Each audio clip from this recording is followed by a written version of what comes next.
Hello everybody and welcome to this week's very special edition of AVARigs, or AVA servers. Now, other than the awesome custom gaming PCs that you've seen us preview on AVARigs, we also specialize in highly customizable workstations and servers. Now, the differences between a gaming desktop and a server might be obvious to you, but they also serve a much bigger function compared to gaming PCs. They can support anything such as a business hosting its website. They could provide scalable storage for a large office that requires the ability to dynamically change the amount of storage that every single client needs within the office. The possibilities are endless. But on top of those endless possibilities, you also need a plethora of different hardware specifications to support that. Speaking of specifications, let's dive right in. Now, for a server to this caliber, you're going to need some pretty beefy specs. What we have here are two 12-core processors, Xeon based, with a total of 24 threads. So that's 48 threads just in this server alone. You got to kind of wonder what they're using this for. Could be for virtualization, could be for simulation. I wouldn't necessarily say simulation though, because if you could see, there's just a basic GT EVGA 1030 graphics card. So it's just primarily for display output. We also have a USB controller. Oftentimes what you'll see in servers is that end users will add a dedicated USB controller to take care of any power requirements per USB port. Because once you start to share a lot of USB devices on a single USB hub, power distribution can become a problem and you'll start to see devices drop out. Not with one of these cards. That fixes it entirely.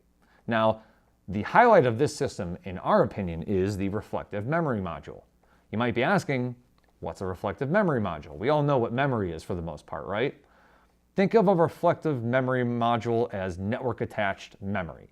So being as this system will likely be attached to a very scalable office network or domain, this will likely be a central point to the remainder of the office in some way. Now, bear in mind, servers again will play a very specific role in a network environment.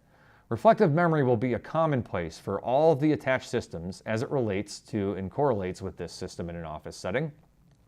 Will be a common ground for it to dump data right to this reflective memory module for quick access. So it's actually going to speed up a lot of the memory protocols that you'd see on clients that would normally rely on local memory. It can now rely on this module with its specific purpose to dump data to it.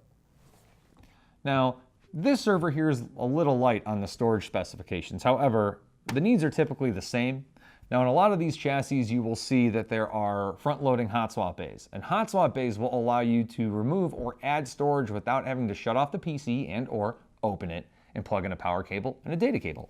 So the way these work, there's typically a locking mechanism. They slide right out.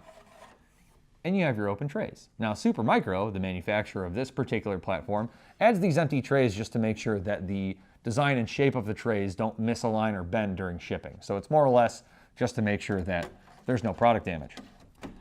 The storage in this system includes two 2 terabyte hard drives, as well as two 240 gig Intel Enterprise SSDs. That's a pretty typical setup considering that a lot of times they will duplicate drives for the purpose of RAID, albeit RAID 0 for performance or RAID 1 for redundancy. My guess, because of the reflective memory module and remaining specifications of the server, it's likely to be RAID 1. But this particular end user opted for us to not set up RAID, so I can't really tell you exactly. I can only hypothesize. Oh yeah, that was a very informative video.